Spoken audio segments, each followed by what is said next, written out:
Hi, I'm Gregor Paul here at Twickenham, where the All Blacks have just beaten England 30-22. Patrick, game pretty much turned itself round in that final 15 minutes, do you think? Certainly did, yeah. The All Blacks took a lot of time to get on top, didn't they? It was a pretty close thing there at one stage, 22-20, but just a little bit of their quality showed through, didn't it? And helped, of course, by the reserves who came on and showed a bit of X factor to get them across the line. Yeah, they did. I think the other factor for me was the line-out, which I started to feel Sam Whitelock, who played largely at the tail of the line-out for most of the game, started to dominate, attack England's ball and disrupt it. That, to me, was a turning point, I guess, in terms of where they started to put the real pressure on England. Yeah, they didn't quite get a few things right. I mean, they were sort of struggling a bit at breakdown time with not only Joubert's rulings, but the way they weren't physically shifting those big English bodies. So. Plus, of course, Dan went off in the first half. There would have been a bit of a disruption, and so they did pretty well to grind out what was a pretty hard-fought victory. It's intense. It was very physical out there, as everyone knew it would be. The challenge now, I guess, is this is game number 14 coming up. There'll be some huge black eyes that we've seen come out here from the players at the moment. What's your assessment on the mindset right now of where the All Blacks are at in terms of physically and mentally? I think probably the biggest challenge will be mental. Aaron Cruden just referred to that before as well, but having said that, there's going to be a lot of excitement. This is the last game. They'll know they slipped up at this time last year. They'll go to Ireland, get an extra day's recovery because it's a day later. So look, there'll be a lot of excitement, but yeah, they'll need that to carry them through. And just finally, a little bit disappointing, very disappointing that Daniel Carter wasn't able to play the way that he wanted to. He came off after 25 minutes. What's your feeling on that? I mean, did it mar the occasion at all, seeing such a great player not finish the way that we all wanted him to? I don't think it marred the occasion at all. I think a defeat probably would have. But I think he'll be quietly happy tonight that the boys got across the line and what was obviously a very special milestone. Yeah. Excellent, Pat. Thanks very much. Retallick, now Cruden, Nonu having a go. Beautiful pass, Savia. Has he got it down? I think he has. Yes, he has. We broke the game down into quarters. I think the first 20 we controlled, the next 20 they controlled. The next 20 was probably shared, and then we managed to get back on top. I think, started to really dig into their line-out ball or the quality of their line-out ball. Mentally we were in front for a lot of the game, and then saw our lead slip away, and when that happens that can play on your mind, but it didn't. The guys stayed in process and stayed connected with each other and just came out on top.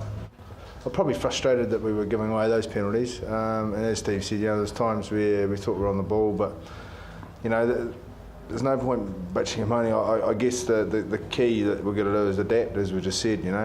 Where the line is, as long as the line stays in the same spot, just adapt to that. And it took us quite a while to do that today. I thought, especially the later part of that first half. We lost a guy to the bin because after being warned. So. As Steve said, I think that's probably one area that, if we look at ourselves, we can be a whole lot better. They've had an unbelievable season, and one game away from having an unbeaten season is a tremendous reflection on them as the team. From our point of view, obviously desperately disappointed having put ourselves in a position at 22-20. We didn't manage to close out the game, but very proud of the effort of the players. Lots of young players there, new combinations, experienced players missing, and having not the greatest of starts to get ourselves back into the game to win it potentially, and not close it out was disappointing. But great New Zealand, they're a champion side and probably showed in the end. Pretty disappointed with the loss. Pleased with a lot of stuff that we did. Set piece went well, pretty well for the majority of the game. The breakdown was tough, but I thought we pushed them hard there. We are disappointed to lose, but it was also a good marker we'll look back at that and actually go, there's not a great gap, there's not a huge gap between us. We've got growing depth in our squad. To have Joe Marler come in, having Mako Vunipola and Alex Cobacero ruled out, shows how strong we are in certain positions. And we're confident our bench. Billy Vunipola had an unbelievable 60 minutes, but he'd run himself to a standstill, and then Ben Morgan comes on and does his thing. So Changes are part and parcel of a second half, and I don't think that was the reason, to be honest, too. Well, he's hurt his Achilles, his other, not the one that he ruptured years ago, but the other one. It's been rumbling away for a while, and he's obviously very sore. It's not ruptured, I wouldn't think, but we won't know that until we get some scans. Disappointing for him. Again, he's had a wretched time with injuries, but he made a major contribution, I thought, in the time he was on. He kicked really, really well, put us in the right places, did well. So, and to achieve 100 caps is no mean feat, and the style that he's achieved them in, there's not too many bad performances in those 100, so he should be pretty proud of himself. It's been phenomenal, really. I'm lucky enough to have played alongside him for a lot of those test matches, and when you're skipper of a team with him in there, the calm sort of head he has, the way he looks at the game, I think it's quite similar to me, and it just makes the job so much easier when you got a guy like that operating. We take for granted how good he is, really. You get out there, you just expect great things every time.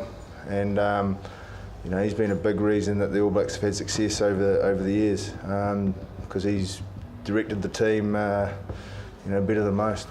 Now, when you play like we do every week, those things are happening every week, so they're not that wow.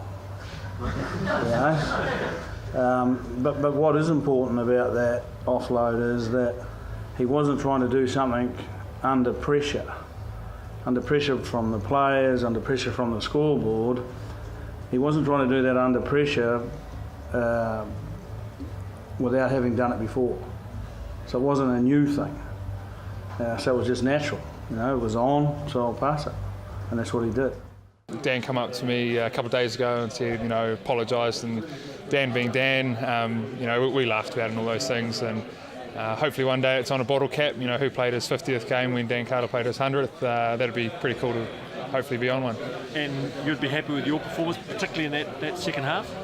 Yeah, it was a physical battle out there, everyone could see that, and I pride myself on that challenge, and as the game went on, I felt my game seemed to improve, so I was happy with that. Did you feel that the line-outs turned the game the All Blacks' way?